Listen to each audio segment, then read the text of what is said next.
यह वीडियो देख रहे सभी लोगों को मेरा प्रणाम। देखें कि जैसे आज हम बात करेंगे केतु इन नाइन्थ हाउस अर्थात जिन जातकों का केतु 9वें भाव में होता है उनको कैसे फल मिल सकते हैं। देखें कि इन जनरल ये प्लेसमेंट केतु की नाइन्थ हाउस में अच्छी मानी गई है क्योंकि धनु राशि जो होती है वो केतु का एक तरह से उच्च राशि माना गया है। हालांकि इसके उच्च नीच में बहुत ज्यादा विवाद है, लेकिन फिर भी क्योंकि केतु को ऐसा माना जाता है कि जितनी भी अग्नि तत्व की राशियां होती हैं, जितनी भी जल तत्व की राशियां होती हैं, उनमें अच्छा माना जाता है। तो वृश्चिक और धनु को लेकर के ये विवाद रहता है कि वृश्चिक का केतु अच्छा है या धनु का केतु अच्छा है। लेकिन अमूमन ये देखा जाता है कि दोनों ही राशियों का केतु अच्छा होता है। और धनु राशि जो कि नेचुरल जॉडिक में नाइन्थ हाउस में पड़ती है, तो केतु का नाइन्थ हाउस में जाना एक तरह से अच्छा ही बताया गया है। लेकिन हाँ, नाइन्थ हाउस में यदि जितनी भी जैसे कि बौद्धिक राशियां हुई, जैसे कि आपका वृषभ हो गया और कन्या हो गया, तुला हो गया, मकर हो गया, मतलब कि जितनी भी वायु तत्व या पृथ्वी तत्व की राशियां होती हैं, इनमें यदि केतु हो तो वो अच्छा नहीं माना जाता है। तो सबसे पहले तो आप ये देख लें कि केतु आपका किस राशि में है। फिर उसके बाद अगर हम केतु के जनरल फलों पर आते हैं तो सबसे पहले केतु के कारक समझ लेते हैं। जैसे कि केतु बताया गया है कि केतु अलगाव का कारक ग्रह होता है, केतु एक तरह से पुत्र का कारक माना जाता है, केतु समर्पण का कारक माना जाता है, केतु ऑकल्ट साइंसेस जितनी भी पराभौतिक विद्याएं होती हैं उसका केतु कारक माना जाता है।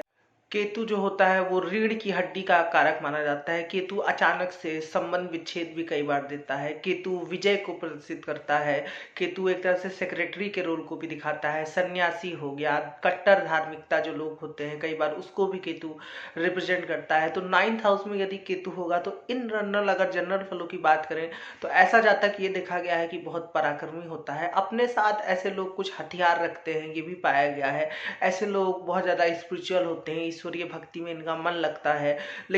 लेकिन केतु यदि यहाँ पर शुभ है तब ये फल प्राप्त हो सकते हैं। यदि केतु यहाँ पे बुरा प्लेस है तो क्या फल हो सकते हैं, ये अभी हम बात करेंगे। लेकिन सबसे पहले समझते हैं कि केतु यदि यहाँ पर धनु राशि का या मीन राशि का या कर्क का, मतलब अपनी जल तत्व या अग्नि तत्व की राशि में, हालांकि इन राशियों में भी कुछ फल बदल सकते हैं, लेकिन फिर भी इन जनरल अगर देखें तो केतु यहाँ पर अच्छा फल देता है। जैसे मैंने बताया कि ऐसे जातकों का, मतलब ऐसे जातक पूजा पाठ या जो भी ईश्वरीय भक्ति हो गई उनमें इनका अच्छा मन लगता है। बहुत ही एथिकल होते हैं, किसी के साथ बुरा ना करना।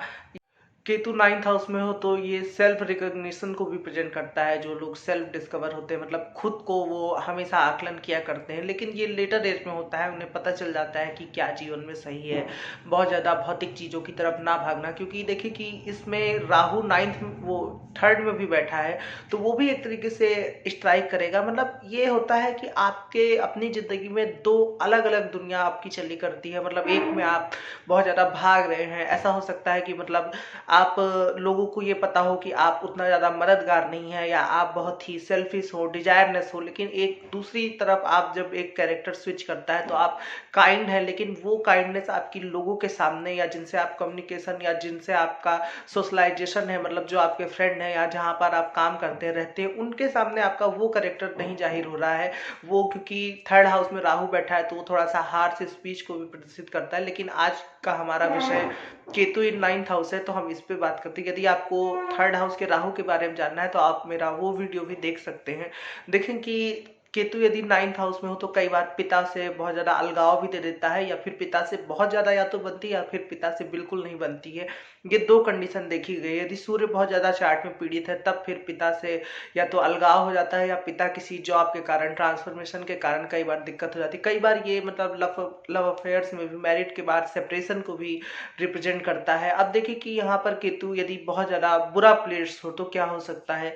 जैसे मैंने बताया कि बुरा प्लेस हो तो पिता को लेकर के या पिता संबंधित कष्ट होता है, जातक को पिता को कोई रोग लग जाना या जल्दी पिता की मृत्यु हो जाना, ये देखा गया है। दूसरी चीज ये देखी गई कि मतलब पाँव के जो जंघे होते हैं वहां पर जातक को कोई जानवर या किसी कुत्ते उत्ते का काट लेना, ये भी कई बार पाया जाता है। यदि नाइन्थ हाउस में केतु हो, धनु राशि पीड़ित हो जाए तो। नाइन्थ हाउस का केतु इन जनरल कई बार जैसे कि ये देखा गया है कि मतलब व्यक्ति फंसा हुआ नजर आता है, कंफ्यूज नजर आता है कि वो इधर जाए वो इधर जाए। कई बार ऐसे लोग मतलब अपने रिलीजन को छोड़ देते हैं, ये देखा गया है, या मतलब कि अपने खानदान में वो कार्य करने लगते हैं जिसको पहले किसी ने ना किया हो। तो इस तरीके से भी आप इसके केतु के फलों को समझ सकते हैं। Ketu in general 9th house में वैसे तो बहुत अच्छा फल देता है, क्योंकि जितनी भी ऊपर लेवल की पढ़ाई होती है, जैसे 9th हाउस से देखा गया जाता है, 9th हाउस से भाग्य देखा जाता है, पराभौतिक चीजें 8th से भी देखी जाती है, लेकिन 9th से जितनी भी ईश्वरीय भक्ति की चीजें हुई वो देखी जाती हैं। तो 9th से भाग्य हो गया, ईश्वरीय भक्ति हो गई, हमारे बूढ़े बुजुर्गों से कैसा व्यवहार रहेगा। तो यदि आप चाहते हैं कि आपका केतु सुधर रहे तो आप अपने पिता का सम्मान कीजिए, अपने बूढ़े बुजुर्गों का सम्मान कीजिए। आपको जीवन में कोई सलाहकार जल्दी मिलने में काफी ज्यादा कई बार दिक्कत आती है, ये देखा गया है। हायर एजुकेशन में कई बार, जैसे कि आप लोग पीएचडी या जितनी भी ऊंची ऊंची क्वालिफिकेशन होती है उसमें कोई ना कोई ब्लॉकेज आ जाना, या कुछ ना कुछ किसी ना किसी वजह से वो आपका हायर एजुकेशन की डिग्री ना मिल पाना। ऐसे लोग नॉलेजेबल बहुत होते हैं, ऐसे लोग का कम्युनिकेशन स्किल बहुत ज़्यादा अच्छा हो जाता है, लेकिन जैसे मैंने बताया कि चूंकि थर्ड में राहु बैठा है तो उसकी वजह से आप शुरुआती दिनों में काफ़ी ज़्यादा डिजायर्स की तरफ, भौतिकता की तरफ, इन चीज़ों की तरफ भागते रहते हैं। लेकिन जब अचानक से केतु की दशा लगती है, या वही करीब करीब 42 एज के बाद वो केतु जो अपनी परिपक्व हो जाता है और जब अपना रिजल्ट देना शुरू करता है, तो फिर वहाँ पे पता चलता है कि आप किस ओर भाग रहे थे और आपको कहाँ पर जाना चाहिए। जैसे मैंने बताया कि सेल्फ रिकग्निशन हो जाता है आपको, और फिर आप धीरे धीरे स्पिरिचुअल और जितनी भी नॉलेज है, ऑकल्ट साइंसेस है, उसकी तरफ आप मन लगाना शुरू कर देते हैं। लेकिन मेरी राय रहेगी कि अगर आप जैसे कि अभी यंग एज के हैं तो आप पहले से ही अपने घर में जो भी बूढ़े बुजुर्ग हैं आप उनका सम्मान करें, और किसी ना किसी, यदि आपका इंटरेस्ट है तो कोई ना कोई ऑकल्ट साइंस को आप ज्वाइन कर सकते हैं। योगा हो गया, मेडिटेशन हो गया, इससे यहाँ पर केतु जो बैठा है वो और या तो शुभ हो जाएगा, या यदि नेगेटिव फल देने वाला है तो वो उतना ज्यादा नेगेटिव फल नहीं देगा। 9th हाउस का केतु कई बार जैसे कि अचानक से ब्रेक भी देता है, मतलब ब्रेक इन द सेंस कहें तो आपकी अर्निंग बंद हो जाएगी, पैसों से संबंधित दिक्कत और बाकी अन्य चीजों से, मतलब आपको समझ में नहीं आएगा कि आपके साथ क्या हो रहा है।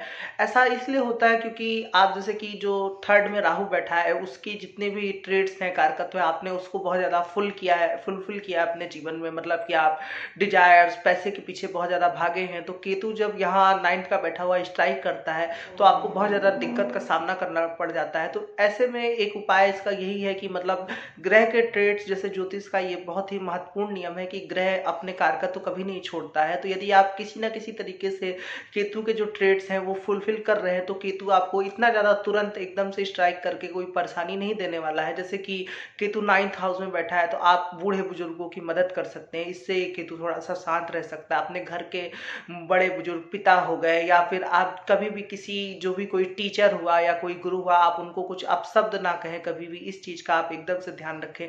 और देखें कि यहाँ पर जो 9th लॉर्ड बनता है उसकी भी अपनी महत्ता है। सिर्फ हम केतु के उस भाव में होने के फल के आधार पर पूरी बातें नहीं कह सकते हैं, क्योंकि यदि 9th लॉर्ड बहुत ज्यादा शुभ है, बली है, उच्च का है, शुभ ग्रहों के साथ बैठा है, केंद्र त्रिकोण में बैठा है, राहु केतु के साथ, मतलब एक्सिस जो है थर्ड और 9th की, उसमें उसके बीच में ना बैठा हो, तो फिर यहाँ पे जो 9th में बैठा है केतु वो उतना ज्यादा कुछ बुरा फल नहीं देता है, बल्कि अच्छे फल देने वाला हो जाता है। जैसे कि यदि ये इस तरीके से आप समझ सकते हैं कि जैसे कि कोई घर आपने किराए पे दिया है, लेकिन आप उस घर, मतलब आप उस घर को बार बार चेक करने जाते हैं, आप सशक्त हैं, आप सक्षम हैं, आप बली हैं, तो फिर जो किराएदार है वो उस घर में पूरी तरीके से कुछ बुरा नहीं कर पाएगा, कब्जा नहीं जमा पाएगा। तो उसी तरीके से यदि 9th लॉर्ड की प्लेसमेंट अच्छी है तो फिर यहाँ पर केतु कोई उतना ज्यादा परेशानी देने वाला नहीं है। तो इसको आप इस तरीके से समझ सकते हैं। अब देखिए कि कुछ जैसे कि युतियों की बात कर लेते हैं या दृष्टि की बात कर लेते हैं कि केतु यहाँ पर किन ग्रहों के साथ बहुत अच्छा फल दे सकता है। तो एज आ मतलब पता ही है कि जुपिटर के साथ केतु हमेशा अच्छा फल देता है। यदि जुपिटर जैसे कि बहुत ज्यादा मतलब ऐसी राशियों में ना हो, जैसे वृषभ हो गया, तुला हो गया, अच्छी राशि में बैठा हो, जुपिटर की दृष्टि केतु पर हो, तो ऐसे लोग कई बार ये देखा गया है कि बहुत ज्यादा मतलब जो प्रीस्ट होते हैं, स्पिरिचुअल गुरु होते हैं, जो अपना समाज परिवार को छोड़ करके आगे बढ़ते हैं, ऐसे लोगों में ये भी टेंडेंसी पाई जाती है कि इनको गलत नहीं बर्दाश्त होता है। मतलब जितने भी कई समाज सुधारकों के चार्ट में केतु 9th हाउस में देखा गया है कि जो लोग समाज के लिए, लोगों के लिए करते हैं, मतलब समाज में कुछ किसी के साथ गलत हो रहा है तो आगे बढ़ के आगे आना, ये देखा गया। जैसे मैंने बताया कि एक कैरेक्टर का आपके एक अंदर डिवीजन रहता है, मतलब आपकी सोशल लाइफ अलग रहती है, लेकिन जो पर्सनल लाइफ है उसमें हो सकता है कि लोग आपको ऐसा जानते हो कि आप बहुत पैसों के पीछे भागते हैं या आप किसी की मदद नहीं करते हैं, लेकिन कहीं ना कहीं आप जीवन के एक कोने में आपके अंदर सच्चाई है, अच्छाई है, एथिक्स फिक्स है, ये भी पाया जाता है। तो इसको आप इस तरीके से समझ सकते हैं। बस मैंने कहा ना कि जब तक आप दोनों ग्रहों के ट्रेड्स को बैलेंस बना के चलेंगे, तब तक यहाँ पर केतु कोई आपको बुरा फल देने वाला नहीं है। लेकिन हाँ, यदि आप जैसे कि थर्ड के राहु के हिसाब से चले, मतलब बहुत ज्यादा डिजायर्स की तरफ भागे, एकदम भोग विलास में मुग्ध हो गए, और पैसा पैसा, मतलब उसके अलावा कुछ आपने देखा नहीं, अपने गुरुओं को, अपने एल्डर को, बड़े को, पिता को कुछ अपशब्द कह दिए, पिता से झगड़ा कर लिया, उनको आपने तकलीफ दी, तो उसके बाद यहाँ पर केतु बहुत ज्यादा बुरा फल देने वाला हो जाता है। तो इन बातों का आप ध्यान रख सकते हैं। अब देखें कि जैसे कि कई बार ये भी देखा गया है कि यहाँ पर यदि केतु पर मंगल का प्रभाव हो जाए या मंगल की दृष्टि हो जाए, तो ऐसे लोग, जो लोग कट्टर धर्मी हो जाते हैं, अपने धर्म के प्रति बहुत ज्यादा कट्टरता प्रदर्शित करते हैं, या मतलब रिलीजन को एकदम ब्लाइंड तरीके से फॉलो करते हैं, ये भी देखा गया है। और कई बार ऐसे लोग मतलब कई रिलीजन को मानते हैं या अपना रिलीजन छोड़ देते हैं, धर्म छोड़ देते हैं। तो इसको इस तरीके से भी समझ सकते हैं आप।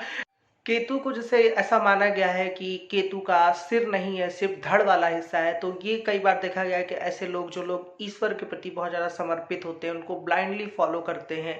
मतलब जैसे कि आज के समाज में कई लोग जैसे कि ईश्वर पे, जैसे कि ये पत्थर है, इसमें क्या है, कुछ लोग नास्तिक होते हैं। लेकिन नास्तिक होना ऐसा नहीं है कि व्यक्ति नास्तिक है तो वो एथिकल या अच्छा नहीं होगा, वो दूसरा विषय हो गया। लेकिन कुछ लोग जो ईश्वर को, जैसे कि आपने कृष्ण भक्ति देखी होगी, मतलब उनको नहलाना धुलाना, सारा काम करना, तो उस तरीके की जो भक्ति होती है वो भी इनमें पाई जाती है, जिनका 9th हाउस का केतु होता है।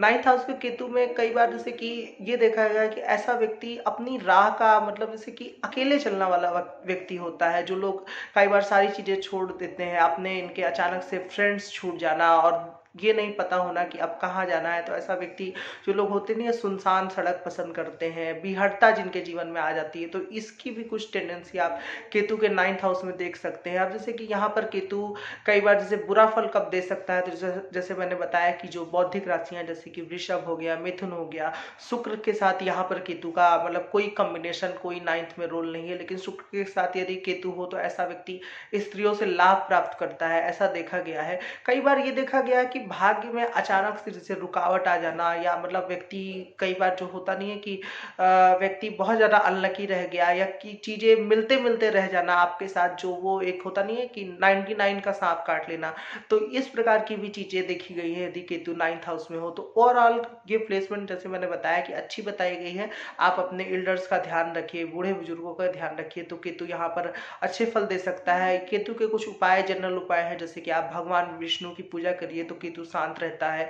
यहाँ पर जैसे लेटर लाइफ में आपको पूरी तरीके से एहसास हो जाएगा कि आपको किस चीज की ओर भागना चाहिए। शुरुआती जीवन में आपका काफी ज्यादा अच्छा होता है, मतलब अच्छा होने से इन द सेंस है कि आप मटेरियल की तरफ, भौतिकवादी दुनिया की तरफ काफी ज्यादा भागते हैं। लेकिन जैसे जैसे आप 40 क्रॉस करते हैं, या केतु की अचानक से दशा लग जाए, तब आप अचानक से आपके अंदर, मतलब लोग आपको कहते हैं कि बेटा क्या हो गया है, मतलब या भाई तुम्हारे अंदर क्या ऐसा परिवर्तन हो गया कि तुम सारी चीजें छोड़ देते हो। जो मोह भंगिता जिसको कहते हैं, कि आपका इस मेटेरियलिस्टिक दुनिया से मोह भंग हो जाता है और आप आगे बढ़ते चले जाते हैं। नेपच्यून के साथ यदि प्रभाव हो केतु का, तो भी ऐसे लोग की ईश्वरीय कृपा काफी ज्यादा होती है। ये लोग, कई बार ये देखा गया कि जैसे कि ये लोग किसी के बारे में कुछ यदि अच्छा बोल देते हैं कि जाओ, मतलब कि तुम्हारा अच्छा हो जाएगा, या किसी परीक्षा के से पहले इनका यदि आशीर्वाद ले ले तो उसका भला हो जाता है। आप लोग भी बहुत अच्छे लेटर एज में प्रीस्ट बनते हैं, ये देखा गया है। लेकिन बस यही है कि अब इसकी कुछ दूसरी यदि टेंडेंसी की बात करें, तो फिर जैसे कि केतु यदि मिथुन का है, वृषभ का है, केतु पे जितने भी भौतिकवादी ग्रह हैं, बुध शुक्र, इनका प्रभाव है, तो फिर सामंजस्य बैठाने में काफी ज्यादा दिक्कत हो जाती है। क्योंकि राहु भी थर्ड में बैठा है, तो वो चारों तरफ से जब भौतिकता हो जाती है, तो कहीं ना कहीं से कुछ ना कुछ बिगड़ता रहता है। तो ऐसे यदि आपका केतु बैठा है, तो आपको सलाह रहेगी कि केतु के जो भी ट्रेड्स हैं, मतलब कि जो भी केतु के कारकत्व हैं, वो किसी ना किसी तरीके से आप फुलफिल करते रहें। मतलब कि कोई यदि आपको कटे फटे अंग वाला व्यक्ति मिलता है, कोई लंगड़ा हो गया, या किसी की कुछ उंगलियां कटी हैं, तो आप उसको कुछ खाना खिला सकते हैं, दान कर सकते हैं, कुत्ते को कुछ खिला सकते हैं। जरूरी नहीं कि आप खुद कुत्ता पाल लें, या फिर आप, जैसे मैंने बताया कि बूढ़े बुजुर्गों की सहायता कर सकते हैं। तो ये कुछ ट्रेड्स हैं जो आप केतु के अपने जीवन में फुलफिल कर सकते हैं। किसी न किसी, आप कोई ऐसी संस्था से जुड़ सकते हैं जो धार्मिक कार्य करती हो, तो वो फायदेमंद है, उसमें आप डोनेशन कर सकते हैं। या फिर कोई मेडिटेशन, योगा, ऑकल्ट साइंसेस सीख सकते हैं, अलग अलग भाषाएं सीख सकते हैं, तो उससे भी ये केतु आपको थोड़ा सा शांत रहेगा और उतने बुरे फल नहीं देगा। तो इसको आप इन जनरल इस तरीके से समझ सकते हैं। लेकिन जैसे कि कई बार इसकी सबसे बुरी प्लेसमेंट ये देखी गई है कि जैसे लॉर्ड भी, नाइन्थ लॉर्ड काफी ज्यादा पीड़ित हो, जैसे कि सिक्स्थ में गया हो, नीच का हो, केतु पर मंगल शनि आदि ग्रहों का प्रभाव हो और शनि मंगल भी अच्छे भाव के स्वामी ना हो, तो ऐसा व्यक्ति को मतलब जैसे कि पिता का जन्म से ही पिता का सहारा ना मिलना, एक ये सबसे बुरी बात है कि किसी व्यक्ति को मतलब किसी के पिता बहुत धनी हो गए और किसी के पिता पिता को इसीलिए नाइन्थ हाउस दिया गया है क्योंकि आपका जन्म किस परिवार में हो रहा है वो भी बहुत मायने रखता है। कोई व्यक्ति बहुत अमीर व्यक्ति के घर में पैदा होता है, कोई व्यक्ति बहुत गरीब व्यक्ति के घर में पैदा होता है, तो पिता का भाग्य से बहुत गहरा संबंध है। लेकिन देखें कि यदि लॉर्ड भी बहुत ज्यादा पीड़ित हो और केतु फिर नाइन्थ में बैठा हो तो भाग्य में रुकावट आना, धन पैसा अर्निंग का स्रोत ना मिलना, इस तरीके की कई जो एकदम से व्यक्ति बहुत ज्यादा परेशान हताश हो जाता है, तो वो देखा गया। तो इन लोगों को राय रहेगी कि आप उसके पीछे ना भागे, आप ईश्वरीय भक्ति में मन लगाए, आपको शांति मिलेगी। देखिए कि धन होना ही सब कुछ नहीं होता है। यदि व्यक्ति का मन शांत है और जीवन में शांति है तो उतना ज्यादा कोई दिक्कत की बात नहीं है। तो आप इस विजुअल की तरफ जा सकते हैं और जैसे जैसे आप ईश्वरीय भक्ति में मन लगाएंगे, यदि केतु आपका बहुत ज्यादा पीड़ित है, नाइन्थ लॉर्ड पीड़ित है, तो आप ईश्वरीय भक्ति में मन लगाएंगे तो आपको धीरे धीरे उससे लाभ होगा और आपके जीवन में सुधार हो सकता है। आशा करता हूं कि आपको ये वीडियो अच्छा लगा होगा। यदि अच्छा लगा है तो आप मेरे वीडियो को लाइक कर सकते हो, मेरे चैनल को जरूर से सब्सक्राइब करें। आज के लिए इतना ही रखते हैं, धन्यवाद।